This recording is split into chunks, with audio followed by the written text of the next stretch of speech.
नमस्कार.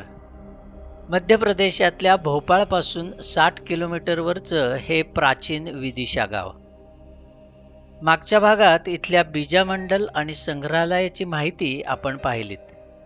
आज आपण या व्हिडिओतून कर्कवृत्त, इसवी सन पूर्व 113 या काळातला हेलिओडोरस स्तंभ, इसवी सन 5व्या शतकातील विदिशा जवळच्या उदयगिरी लेणी, लोहांगी टेकडीवरील शुंग राजधानी आणि सांचीचा जगप्रसिद्ध स्तूप.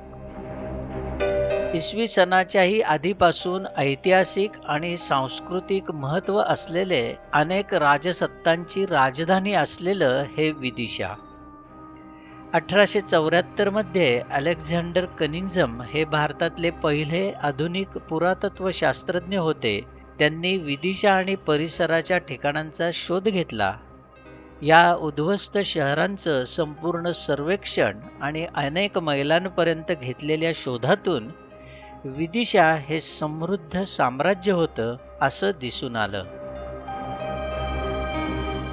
भोपाळहून विदिशाला जाताना हमरस्त्यावरच 30 किलोमीटर अंतरावर रस्त्याच्या दोन्ही बाजूला मध्य प्रदेश पर्यटन विभागाने कर्करेषा अशी लिहिलेली पाटी आणि त्याखाली 2 तिरक्या रेघा दाखवण्यात आलेल्या आहेत. या ठिकाणाचं महत्त्व म्हणजे पृथ्वीच्या समांतर अशा वरच्या आडव्या काल्पनिक रेषेला कर्कवृत्त म्हणतात. भारतातल्या एकूण 8 राज्यातून अशी काल्पनिक कर्करेखा जाते. गुजरात, राजस्थान, मध्य प्रदेश, छत्तीसगड, झारखंड, पश्चिम बंगाल, त्रिपुरा आणि मिझोराम ही ती राज्य आहेत. दर 21 जून रोजी पृथ्वीचा उत्तर ध्रुव सूर्याकडे कललेला असतो. त्या दिवशी कर्कवृत्तावर सूर्य थेट आपल्या माथ्यावर येतो. पृथ्वीवरचं एक वैज्ञानिक सत्य असलेल्या या ठिकाणी जाता जाता आपण थोडं थांबून एक फोटो काढायचा आनंद घेऊ शकतो. आता इथून पुढे आपण आलो आहोत मुख्य विदिशापासून 4 किलोमीटर अंतरावर असलेल्या ह्या खंबाबा ठिकाणी. इथे स्थानिक भाषेत याला खंबाबा किंवा कांबळा बाबा असंही म्हणतात. सुमारे इसवी सनापूर्वी 113 या काळात उभारण्यात आलेला हा एक दगडी स्तंभ आहे. याला हेलिओडोरस पिलर असंही म्हणतात. या खांबाची उंची 17 फूट आहे. खालून अष्टकोनी असलेला भाग वर 16 बाजूंचा होत गेलेला आहे आणि वरचा अर्धा भाग चौरस आहे.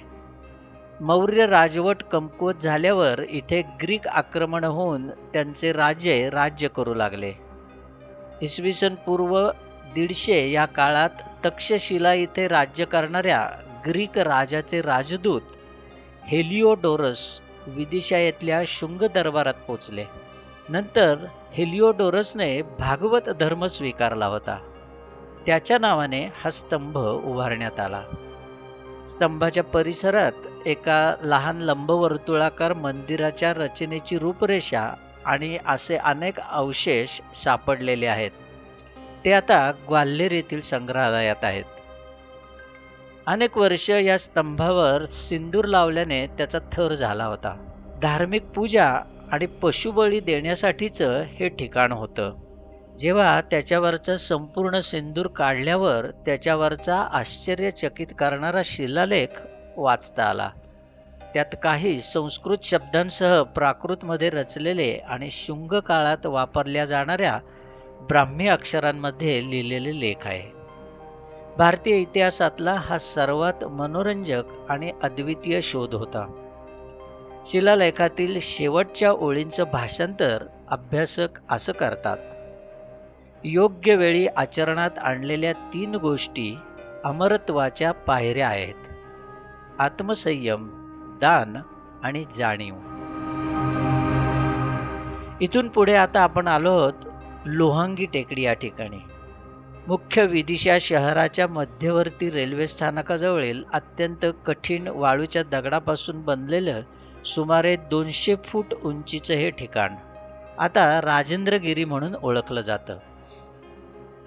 या लहान टेकडीवरचा भाग सपाट आहे आणि तिथे 100 मीटर व्यासाच्या परिसरात 2000 वर्षांपूर्वीचे मंदिर, सम्राट अशोकाच्या काळातील विविध प्राचीन वास्तू आणि अनेक कलाकृतींचे अवशेष सापडलेले आहेत. लोहंगी पर्वताचं पुरातत्वीय महत्त्व ओळखून वर जाण्यासाठी आता पायऱ्या बांधल्या आहेत आणि त्याचं संरक्षणही केलं गेलेलं आहे.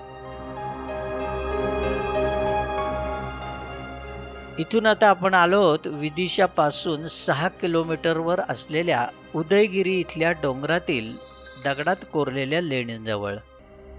3ऱ्या शतकापासून ते 5व्या शतकाच्या सुरुवातीच्या काळात हिंदू देवता विष्णू, शिव आणि जैन मूर्ती असलेल्या ह्या 20 लेण्या इथे आहेत. ह्याच परिसरात भारतीय पुरातत्व सर्वेक्षण विभागाने एक सुंदर संग्रहालयही केलेलं आहे. यात लेण्यांविषयीची माहिती सविस्तर आपल्याला वाचायला मिळते. याच्या व्यतिरिक्त उदयगिरीमध्ये प्राचीन मानवाची दगडी आश्रयस्थानं, कातळ शिल्प, प्राचीन उद्ध्वस्त वास्तू, शिलालेख, पाण्याची कुंड, तटबंदी आणि प्राचीन वस्तीचे ढिगारे आहेत. ते सर्व सतत पुरातत्व अभ्यासाचा विषय राहिलेले आहेत. विविध ठिकाणी दगडात कोरलेल्या पाण्याच्या टाक्या आहेत. उदयगिरीचं सर्वात प्रसिद्ध, सुंदर आणि अद्भुत कलाकृती मानलं जाणारं शिल्प म्हणजे हे विशाल वराह उठाव शिल्प. ही विष्णूच्या वराह अवतारातली पृथ्वी देवीच्या रक्षण करणाऱ्या घटनेची भव्य प्रतिमा कथा आहे.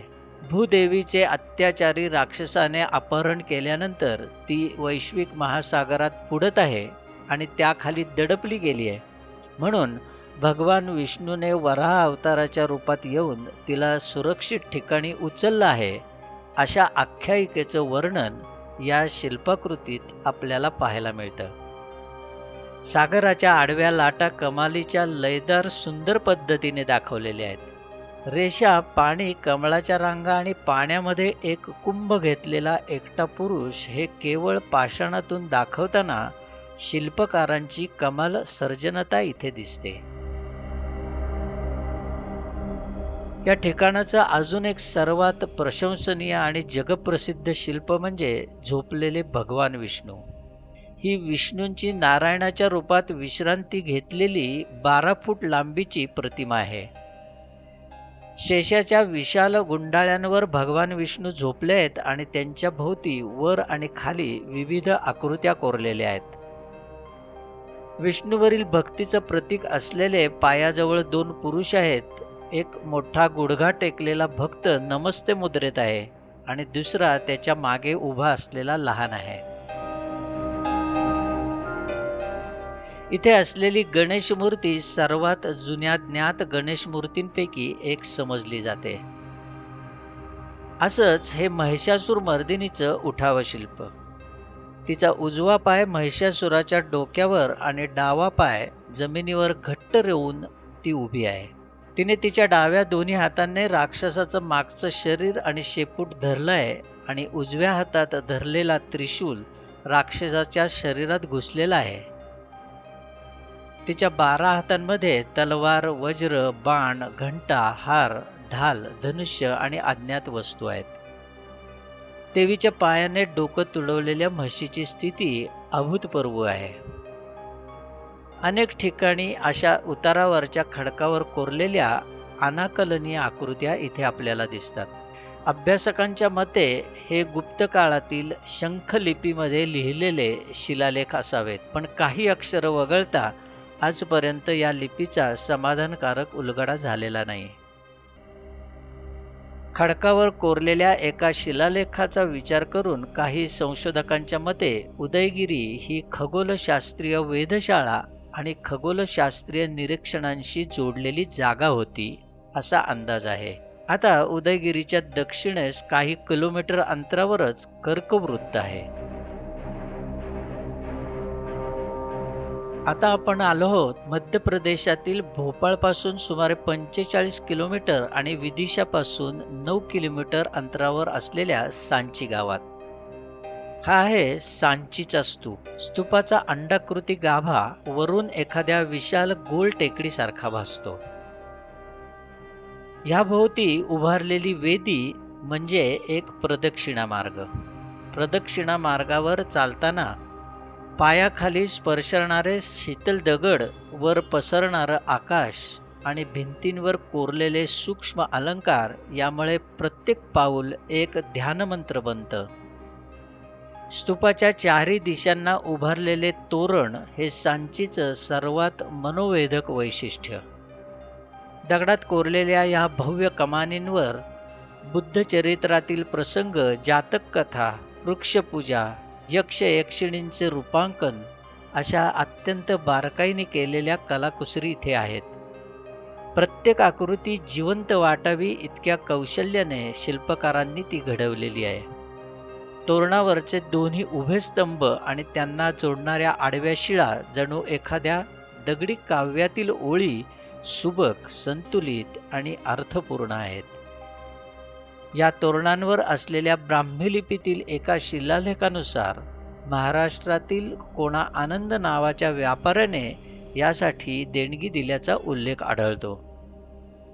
मौर्य सम्राट अशोकाने इसवी सन पूर्व 3ऱ्या शतकात हा बांधला.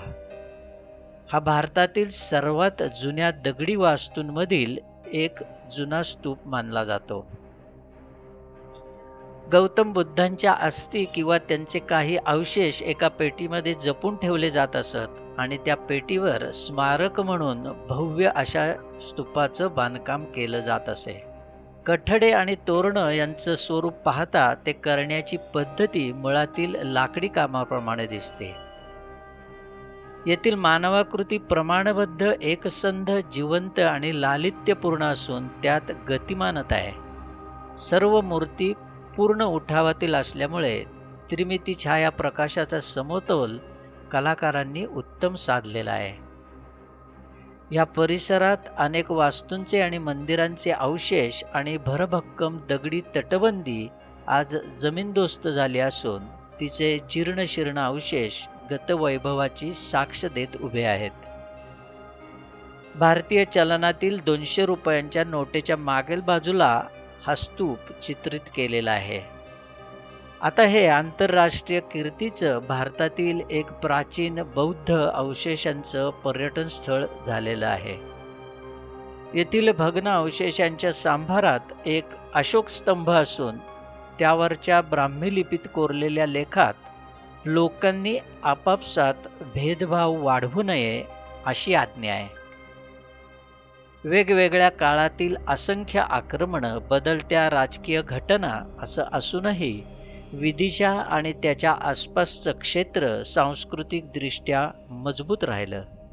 म्हणूनच आज हा प्रदेश भारत आणि परदेशातील पर्यटकांना अद्वितीय वास्तुकला, शिल्पकला आणि संस्कृती पाहण्यासाठी आमंत्रित करणारा ठरलेला आहे.